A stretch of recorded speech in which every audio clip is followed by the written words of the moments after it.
आपल्या पुण्यात चांगले शाकाहारी रेस्टॉरंट्स कमीच आहेत नाही का? पण आता नो वरीज, प्रेझेंटिंग पुणेरी विलेज. आपल्या पुण्यातल्या स्वामीनारायण मंदिरासमोरच इथे तुम्हाला मिळेल शांत आणि प्रशस्त जागा. जेवणाची चव ती तर एकदम भारी. प्रत्येक खास तुम्हाला वाह म्हणायला लावेल. ताजे पदार्थ, उत्तम चव आणि पोटभर जेवण यांची गॅरंटी.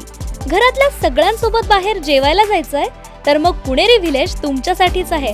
काय मग आजच या रेस्टॉरंटला भेट देताय ना? नमस्कार, मी तनया. न्यूज अनकटच्या कृषी अपडेटमध्ये आपलं स्वागत. पाहुयात कृषी क्षेत्रातील काही महत्त्वाच्या घडामोडी. शेतकरी कर्जमुक्तीसह अन्य मागण्यांसाठी बच्चू कडू यांनी सुरू केलेल्या उपोषणाला पाठिंबा देण्यासाठी प्रहार संघटनेच्या वतीने सांगलीत अर्धनग्न होऊन गाजर वाटप आंदोलन करण्यात आले. संत तुकडोजी महाराजांच्या मोझरी या भूमीत कडू यांनी उपोषण सुरू केलंय. या आंदोलनाला आज 6 दिवस झाले तरी शासनानं या आंदोलनाची दखल घेतलेली नाही.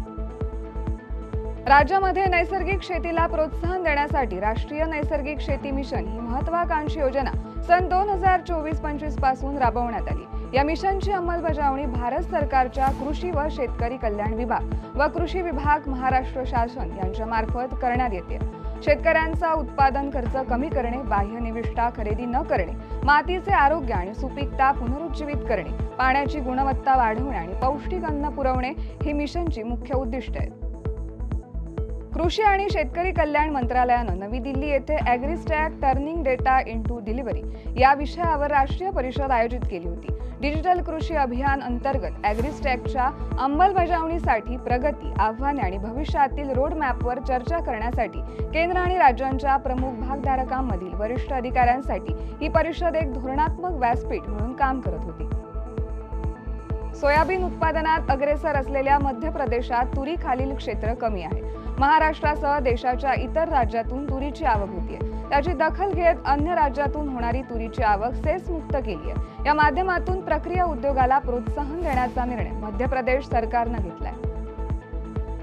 कांदा बाजारभावातील घसरण आणि उपाययोजनांसाठी 2 वर्षांपूर्वी माजी पणन संचालक सुनील पवार यांच्या अध्यक्षतेखाली स्थापन केलेल्या 6 सदस्यीय समितीच्या अहवालातील शिफारसी बाजूला ठेवत आता पुन्हा नव्यानं कांद्यांचे धोरण आणि विविध उपाययोजनांसाठी समिती स्थापन करण्यात आली आहे. खानदेशातील बाजारात बाजरीची आवक सध्या स्थिर आहे. मळणी या महिन्यात सुरू असल्यानं आवक टिकून आहे. दर किमान 1900 व कमाल 2300 रुपये व सरासरी 2200 रुपये प्रति क्विंटल असे आहे.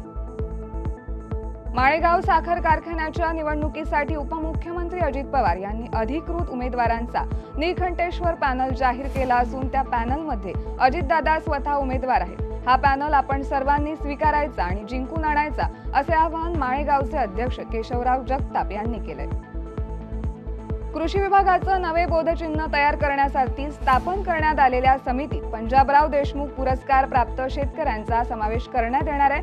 बोधचिन्हांचे मूल्यांकन व निवड प्रक्रिया राबवण्यासाठी राज्याचे विस्तार व प्रशिक्षण संचालक रफीफ नाईकवाडी यांच्या अध्यक्षतेखाली समिती स्थापन करण्यात येणार आहे. या बातमीसह वेळ झाली आहे कृषी अपडेटमध्ये. इथेच थांबायची. तोपर्यंत पाहत राहा न्यूज अनकट.